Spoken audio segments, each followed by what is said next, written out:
Did you know that there are 10 things that every single team should be doing in 2025? There's 10 things. Maybe there's more than 10 things, but I want to give you 10 of the most important things that every team leader should be paying attention to, should be giving energy to, should be focused on, should be avoiding, should be doing all these things. And if you can do these 10 things, your 2025 is going to be the best year yet. Ladies and gentlemen, my name is Erik Hatch, and I love influencing and helping and growing leaders, especially those leading teams in the real estate space. It's the place where I first carved out my own special place in the world, and then it's now where I serve in the highest of capacities. I'm privileged to coach some of the top teams and lead masterminds for the top teams in the entire real estate industry. And so I'm coming in with a breadth of hopeful knowledge and experience. And although I am never declaring myself as an expert, I am saying that I am a really passionate student when it comes to real estate teams. And so the things I want to share with you, the top 10 ways that you can grow your team in 2025, all the things that you need to be doing are coming off of a breadth of experience and perspective. Now, let me share this with you, okay? As we look at the top 10 things that every real estate team should be doing in 2025, I first want to tell you, I do all this. The reason why I have a team, the reason why I focus on real estate is because I want to serve my family.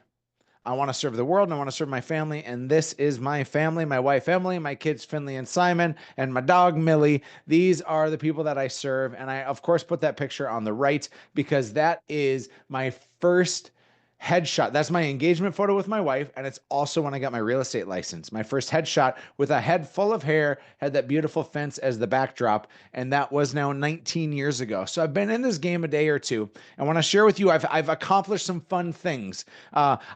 Showing the highlight reel is, I think, important because some people will be like, oh, that person's been to the rodeo before and they've done the thing and they've done the dance and they know what they're talking about.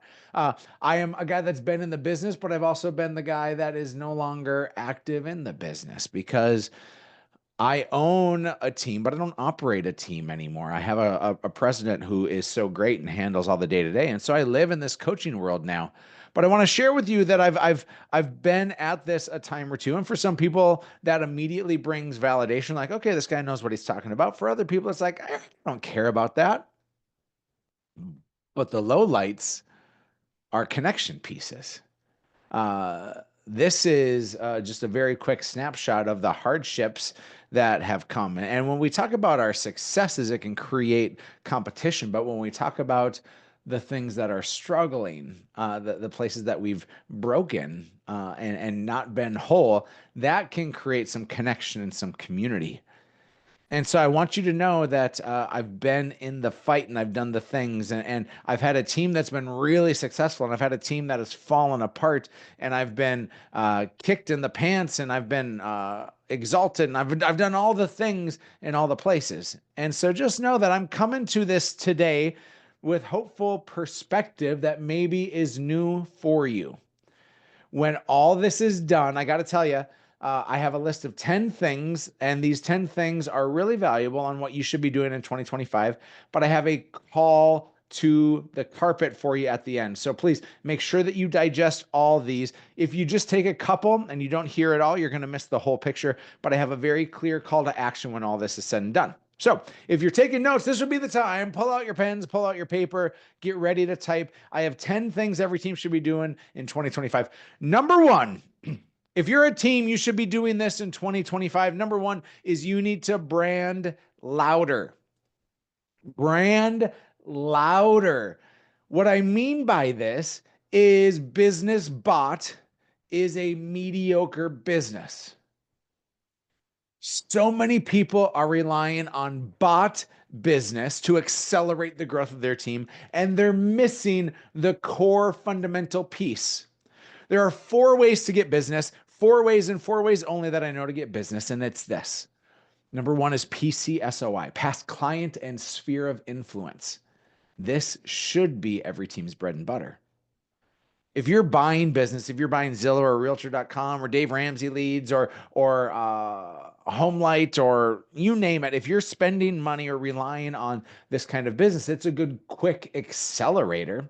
It's a little boost. It's like when you're playing that kid's video game and you press the turbo button, you have a certain number of turbos. But if you don't get to figure out how you're a great driver, and if you can't figure out how you're going to help your team to win, and that is by branding yourself exceptionally well with your past clients and sphere of influence, you're missing out.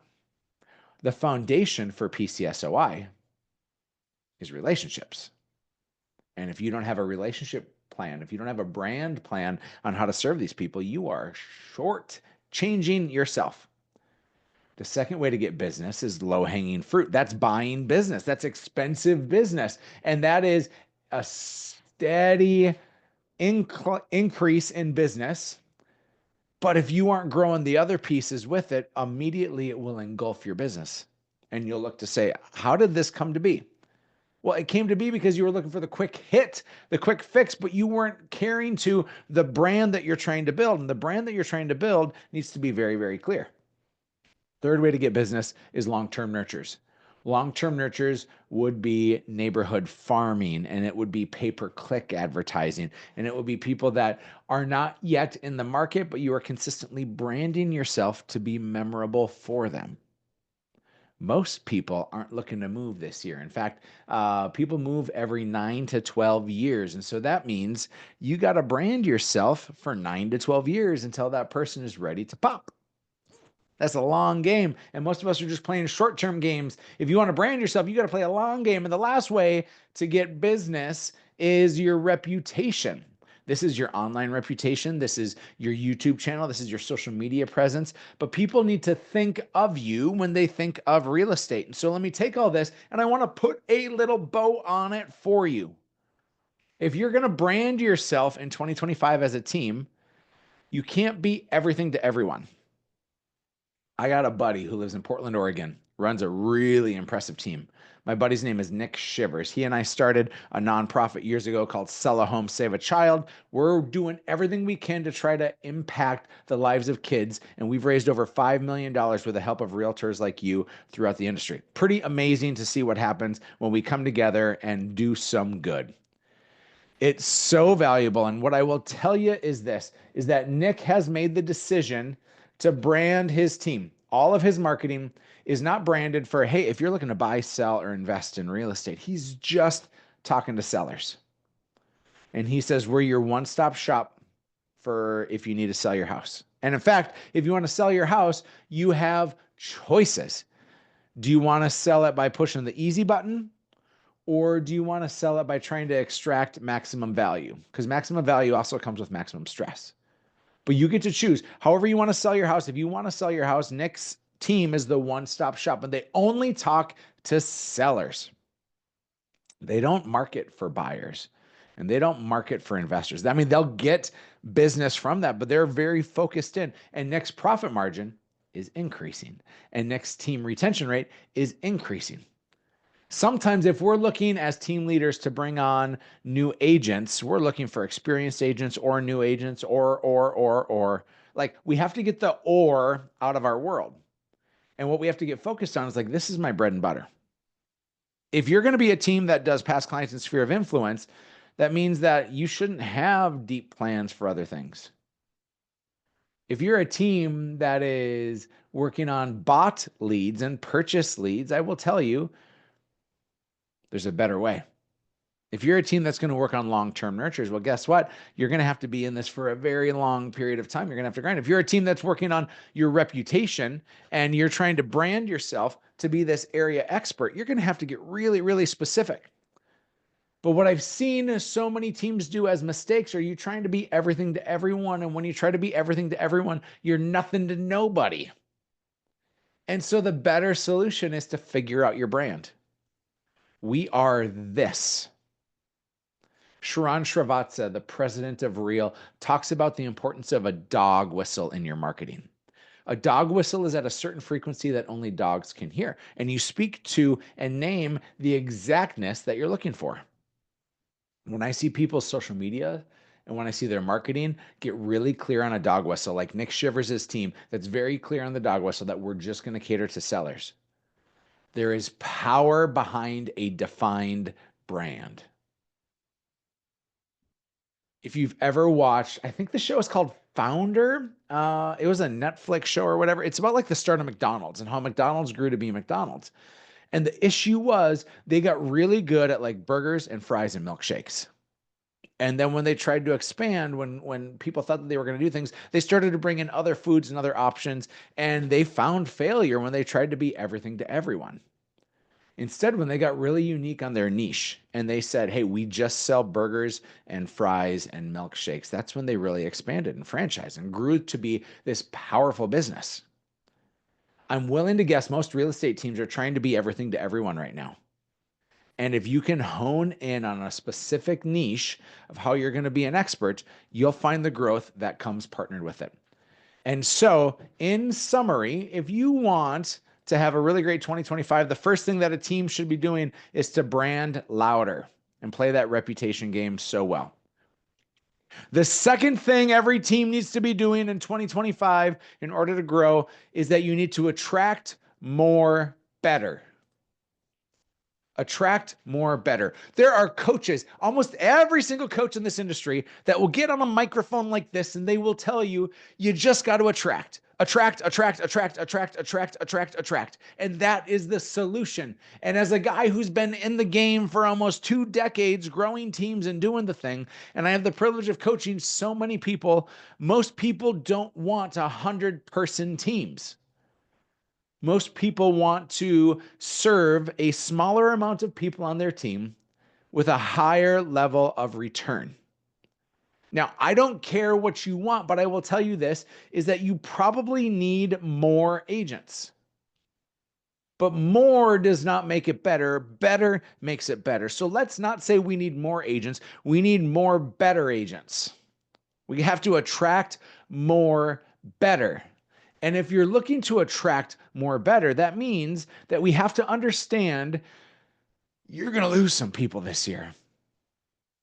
If you have a 10-person team, the odds will tell me that you'll lose a third of your team this year. You'll lose 3 or 4 people because the average life cycle of someone on a team is probably about 3 years. And so you're probably going to lose a third of your team.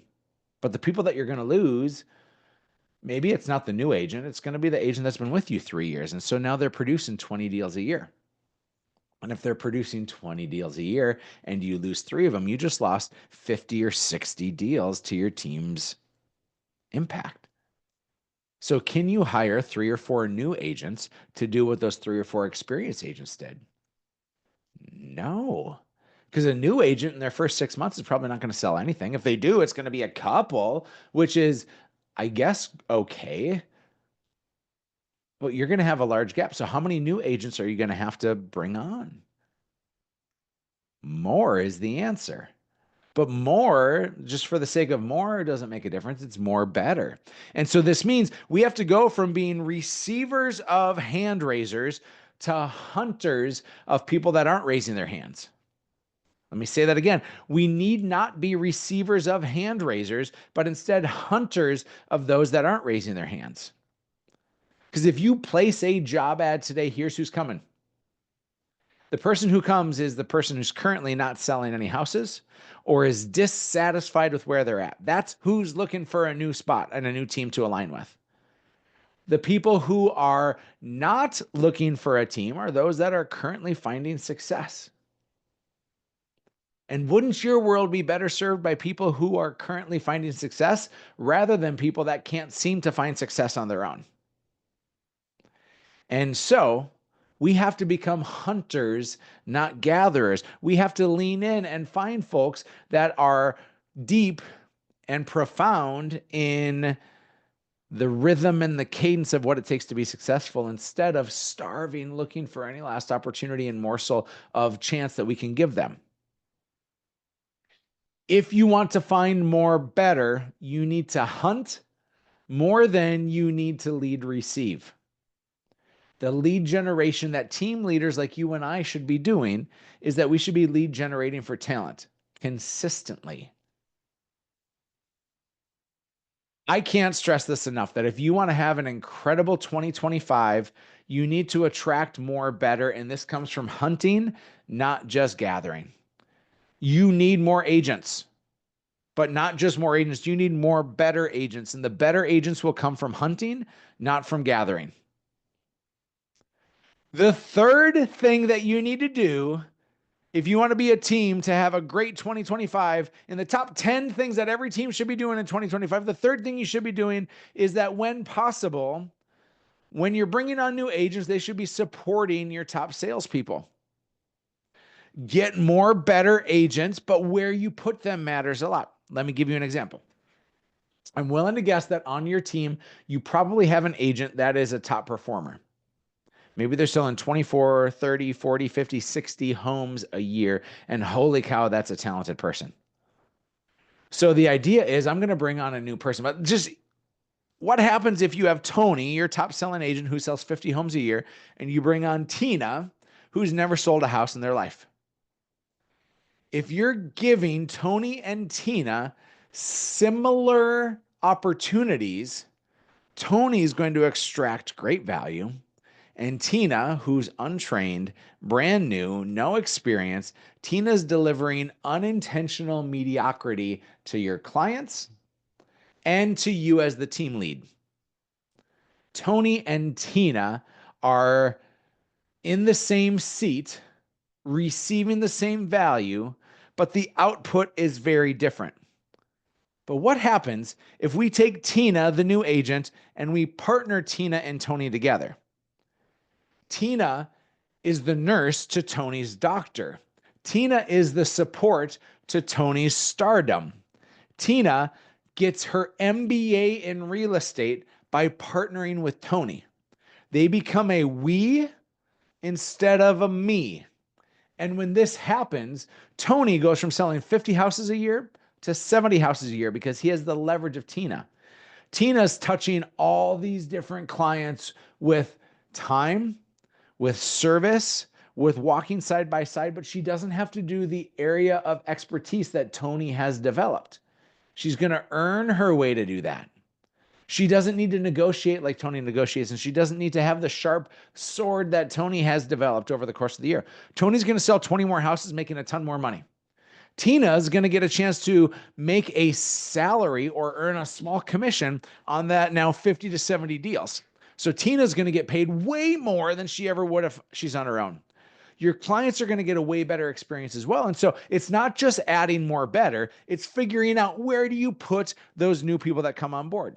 And supporting your top agents is the biggest, fastest accelerator on how to get there.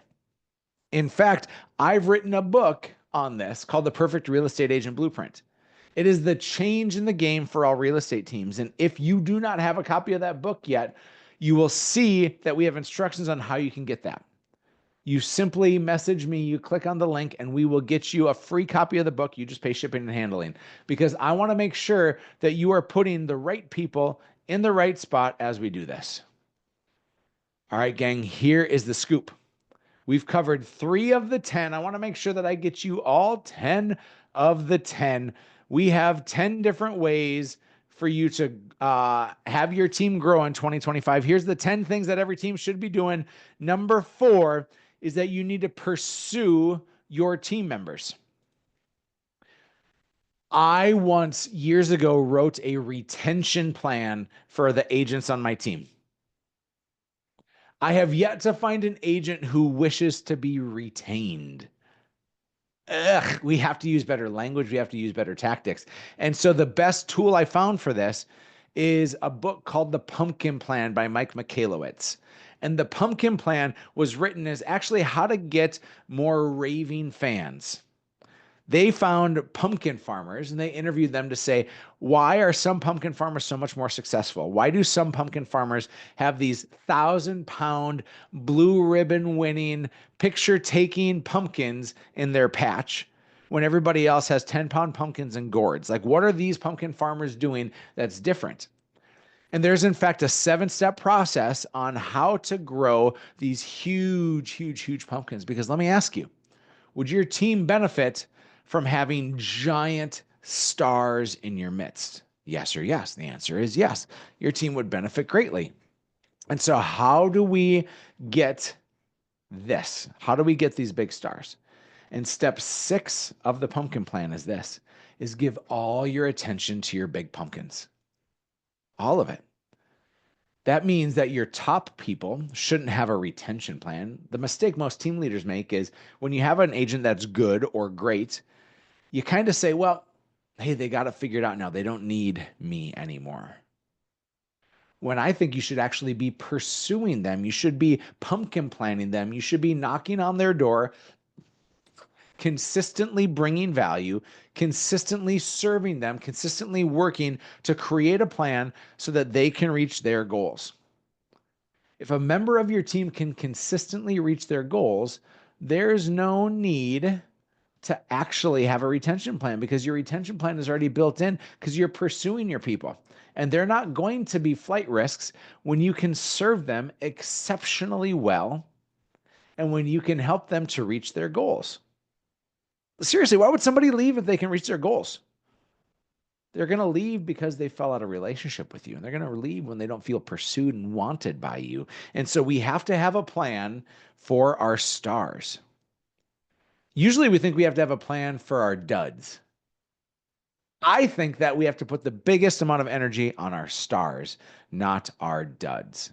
Now, don't get me wrong. There's a plan in place that we need to have in order to move someone from good to great. But how do we embrace great?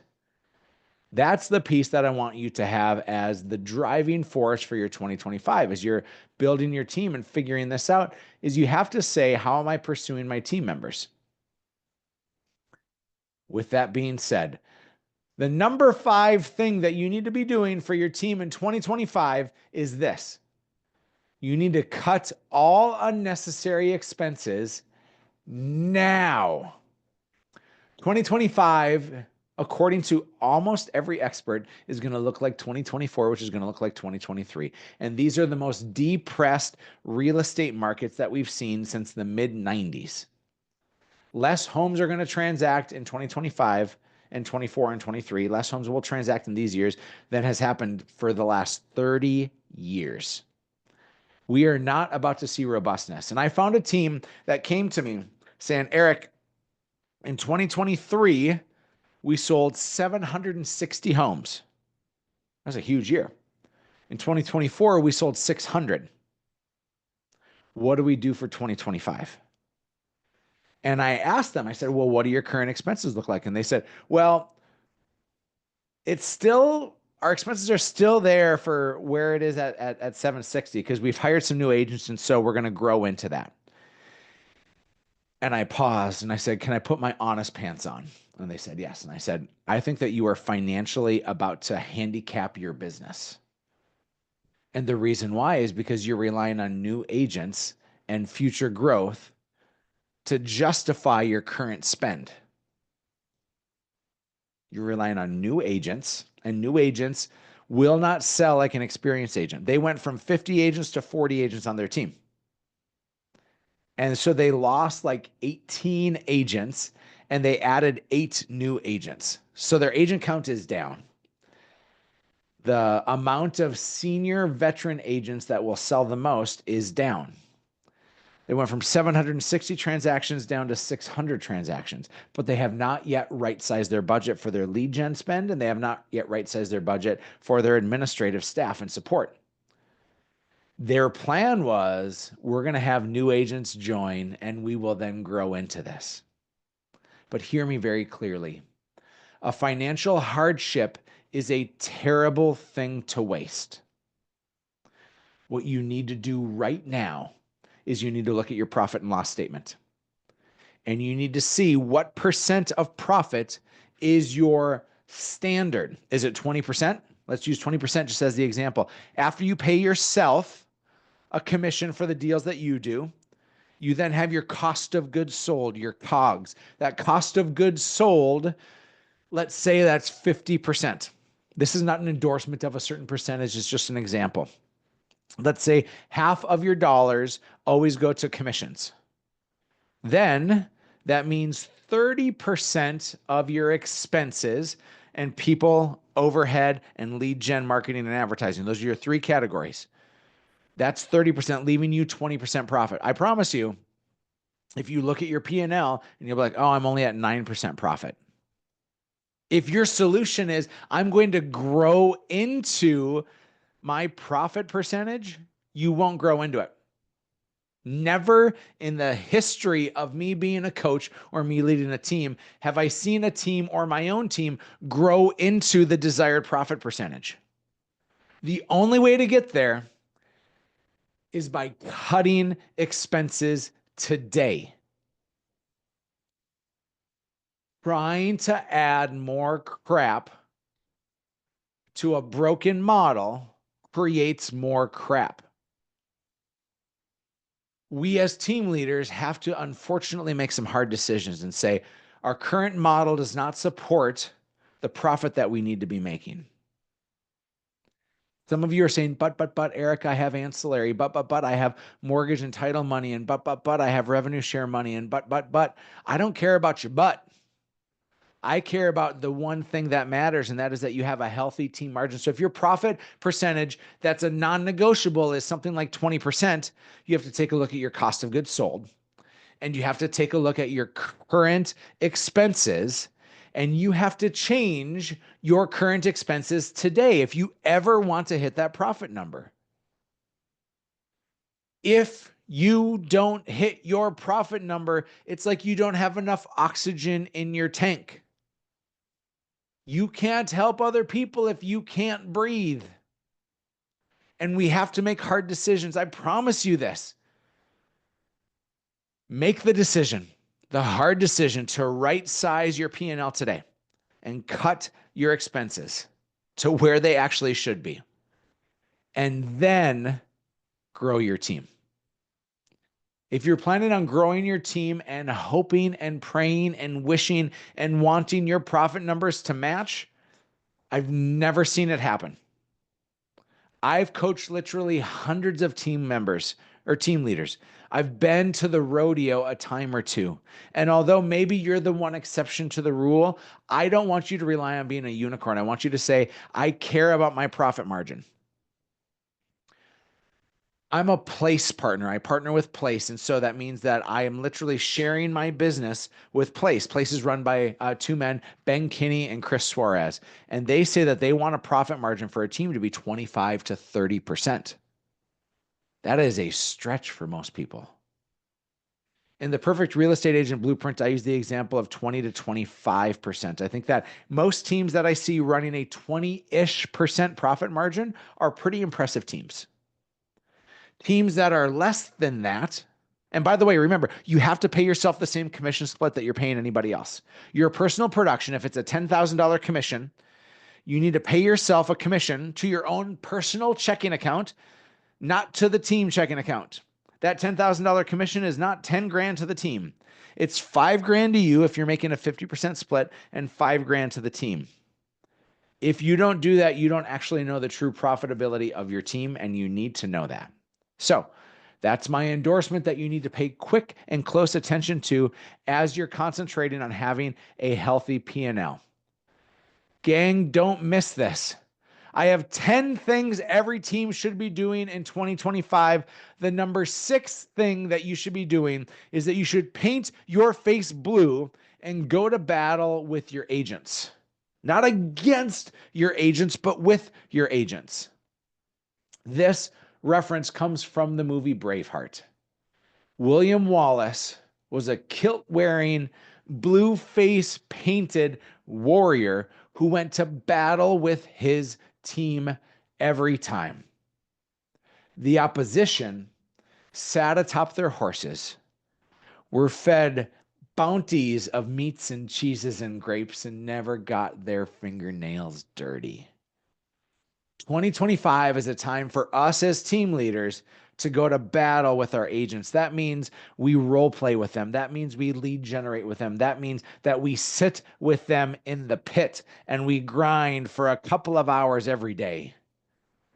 Our faces are painted blue and we are warriors alongside them. Our teams are not inspired by our words Our teams are inspired by our actions. And if we need to make movement for our agents, we need to move with them, not by coaching on the sidelines. You are a player and a coach. You are in the battle and in the fight with them. And if you want to win in 2025, if you want to have a team that has exceptional results, it means that your face is painted blue. So get off your horse, get your fingernails dirty. And some of you are going to say, but, Erik, I don't want to, or I can't. Like, I will tell you that the byproduct of you not wanting to is that your agents won't want to.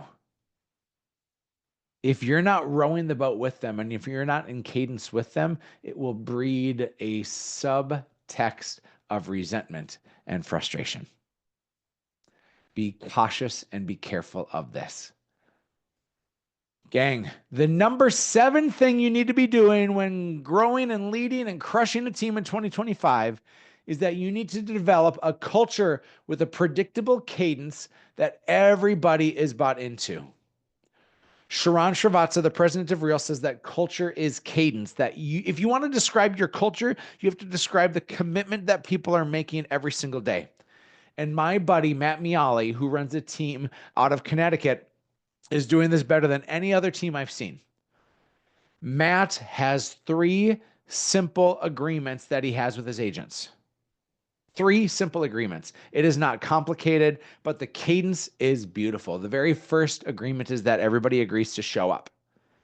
And they have commitments of what it takes to show up 5 to 7 hours a week. They get together daily to train, to motivate, to inspire, and to do the damn thing. And so if one of his 25 or so team members doesn't show up, well, guess what? The other 24 team members, the other 24 agents, all text that person and say, hey, Frank, are you in real estate anymore? We don't see you today. Literal. Everybody's bought in to show up. How simple is that? If you want to have an incredible 2025, what would happen if on your team, everybody agreed to show up every day? It is simple. It is not easy, but it's an agreement that you make early on to say, hey, if you want to be a part of this team, you're agreeing to show up every day. And if you're not going to be there, we're going to pursue you. We're going to hunt you down. We're going to make sure that you get there. That's the very first thing. The second thing that my buddy Matt Miali has for his team members is that they agree to do the 2. They agree to do the 2. And doing the 2 is that they are going to have at least 2 face-to-face conversations and meetings with people who are potential prospects. They're going to agree that they're going to have at least 2 meetings with new buyers and or sellers every week. Now, the habits that it takes to get there are different for each agent depending on their skill set and depending on their time on task on time. And so agreeing to do the 2 is huge. The third thing that Matt has is that everybody agrees to report their numbers. It's really simple. You report your numbers every day on how many conversations you had and how many connections you made and how many consults you had and how many contracts you got signed. Like, they're just reporting simple numbers daily. And this is the simple agreed upon cadence of Matt's team. They've developed a culture with a predictable cadence that everybody's bought into. And the first is to show up. My gosh, what would change in your world if everybody agreed to actually show up? Holy cow, that would be beautiful. That would be unbelievable. And if you can get your team to all agree to show up and you're showing up with your face painted blue, you're going to have wins aplenty. All right, gang. The number 8 thing you need to be doing as a team in 2025 is you need to keep the main thing the main thing. An old team member that always said, keep the main thing the main thing. But what's the main thing? I'm a part of Real Brokerage, and it's really easy at Real to try to pay attention to the 9 different opportunities that we have. And with my team, it's really easy to get paying attention to the 50 different opportunities that we have. But the main thing is selling houses. That's the main thing. If you're going to keep the main thing, you have to keep selling houses as the main thing. Agents, they need to get better. They need to get better at selling houses. So that means they have to train regularly. They need to get more clients, right? Because if they want to sell houses and the main thing is the main thing, they better figure out how to get more clients. And they need to figure out how to move the person from being a client to a closing. Let me say those again because it's really simple. You need to get better at selling houses. You need to get more clients that you can sell houses to. And you need to figure out how to move the person from being a client to being a closing. It's the main thing. The main thing is we should figure out how to sell houses. We as team leaders, we say an awful lot. We read a new book, we catch a new podcast, we watch a new webinar, and we are inspired and fired up to go and bring this new idea. And we do the plop and drop. The plop and drop looks like this: is we hear a new idea and we bring it to our team, expecting them to feel the motivation and the inspiration and the perspiration that we felt in hearing that or reading that. But if they don't hear a constant, repeated message, gang, we're here to help you sell more houses. If we're going to sell more houses, we got to get better at selling houses. If they don't hear that as a constant message, and if everything doesn't support that one clear message, if you're not the chief reminding and repeating officer as a team leader, you're not a CEO, you're a CRO, a chief reminding and repeating officer. You have to have one clear message and keep the main thing the main thing. All your new ideas, all your new distractions are just that. They're distractions. What your team needs more than anything else is they need to keep the main thing, and that is they need to sell more houses. All things possible to sell more houses. The number 9 thing that every team should be doing in 2025, the number 9 thing is that you should be taking on 30-day sprint challenges. These 30-day sprint challenges are simple, not easy. Instead of trying to hit a goal by the end of the year, if an agent's goal is to sell 20 houses by the end of the year, do they actually know the daily habits and rhythms that it's going to take to get there? I mean, probably not. They're either new or the market is inconsistent and they don't know what it's going to take. So what we have to do is we have to take that into a bite-sized piece, and we have to get a 30-day commitment, because getting a year-long commitment is nearly impossible with our team. If we tell our team, all right, you're going to have to lead generate for 2 hours a day, and you've never lead generated before, but now you have to lead generate 2 hours a day, they're going to be repulsed. They're going to push back. They're not going to want to do it. But if we tell our team, hey, for the next 30 days, we're going to do this sprint challenge, and we're all going to do it together. We're all going to be in cadence, and we're all going to be in rhythm, and we're all agreeing to row the boat together, and it's going to be this hyper focus on this one thing. We're going to work on making sure that we all have 20 conversations a day. And that's the commitment. We're going to have 20 conversations a day with people about real estate. Can we do that for a month? I will tell you this: a 30-day sprint is winnable, achievable, and it moves the needle for you. And it starts to change your mindset on what's actually possible. It is the building block of compounding success for your team. And so we as team leaders, we need to have consistent 30-day sprints for people. We have to keep the main thing the main thing. We have to continue to sell houses, but there's different venues and avenues that we focus on. If you focus on 12 different things, you're not going to focus on anything. But if in a 30-day sprint, you're focusing on one thing that moves the needle, all of a sudden you're going to find great success. Now that's good in theory, but let me give you an actual thing that you can do. Can you concentrate on open houses for the next 30 days? And all your agents agree that they're going to do an open house a day for the next 30 days. 30 open houses in 30 days. What would happen if your agents agreed to do 30 open houses in 30 days? Well, I'll tell you the byproduct of it, because again, I told you I'm a Place partner, and Place did a similar kind of challenge to their people. They did a short-term sprint on this, and the results were staggering. Agents made tens of thousands of dollars of more money because they chose to concentrate on one thing in a short sprint. They sold so many more houses because of this one open house challenge, because they agreed to do one thing consistently and build upon it and compound the results. And so if you're looking to build upon and get great results, you need to have 30-day sprints. Figure out one thing to do repeatedly that everybody in your world buys into.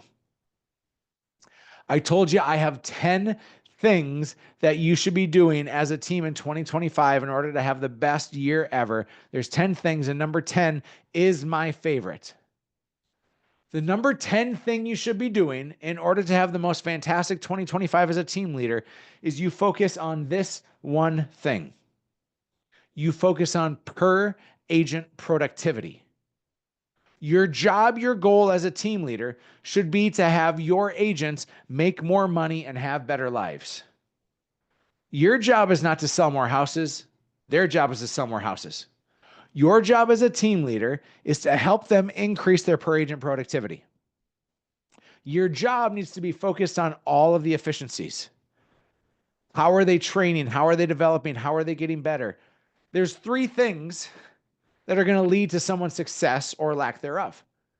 It's skill, it's effort, and it's opportunity. Your job is to monitor those 3, which lead to the per agent productivity. You monitor their skill. Is their skill getting better every day? That has to be a focus of a team leader. Are we developing the skills of our agents? Do you have a plan to develop the skills of your agents? If you don't have a plan, your plan's not going to work. The second is effort. Have you cultivated an environment that people will show up and want to give more? I'll die on this throne that most people can't teach hungry. You can't, but you can cultivate an environment in which people are most likely to be hungry. And that's your job as a team leader, is to cultivate an environment that people can be hungry. So you develop their skill, you create an environment that creates hunger. It means that you change the level of the conversations and you don't talk about mediocre. You only talk about greatness, and you call people into their greatness. You help them to step up, to lead with their effort based on the skill, because the market provides the opportunity. Now, you can create some of the market by the leads that you buy and by the at-bats that you have and by the branding that you do. But ultimately, much of the opportunity is out of our hands. So the things that we can control are skill and effort. And when you can create an environment that focuses on skill and effort, your per agent productivity should go up. Your world as a team leader gets better when your agents get better. This is not a push for more. Yes, you need more agents. You need more better agents. You need less things in your world to do, not more things in your world to do. You need to put the energy and the emphasis on improvement, not just addition. This is an enhancement time. You got to cut your expenses. You got to attract more better. You have to brand louder. When possible, you need to figure out where to put the new people. Don't just throw them and feed them at the same level. You have to put them to support your top people. You need to pursue your top team members and treat them like the big pumpkins that they are. You need to paint your face blue and get into battle with your agents. You need to develop a culture that's a predictable cadence that everybody's bought into. You need to have 30-day challenges. You need to keep the main thing, and you got to have per agent productivity as the way in which to win. Now, if you choose to do these things as a team leader, there's no doubt in my mind that you will have a better 2025 than any other year. But the seeds we plant today maybe don't even germinate until 2026 or 2027. But that doesn't mean you don't jump on it right now. It doesn't mean that you don't do this, because I promised you that I wanted to give you something. I wanted to invite you to something. I wanted to help you to do the damn thing. Every single week, talk to, support, and lead CEOs and team leaders.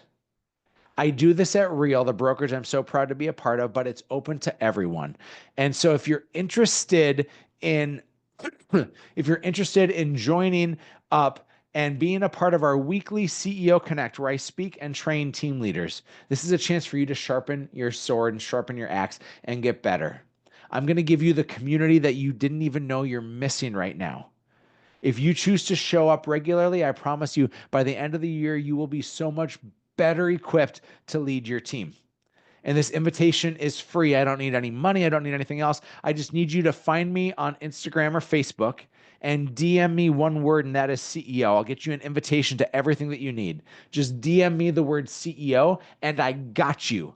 Come and join our tribe. Come and be a part of our weekly CEO Connect. It doesn't matter the brokerage that you're a part of. It doesn't matter if you are aspirationally leading a team or you've been in it for 30 years or anywhere in between. I got you. And so DM me the word CEO on any of my social media platforms, and I will get you an invitation to come and join us. So, if you want to have the most incredible 2025, do any of the last 10 things that I talked about, and it's going to help you. But you got to show up and you got to learn and you got to sharpen your own axe every week. And I'll do that with CEO Connect.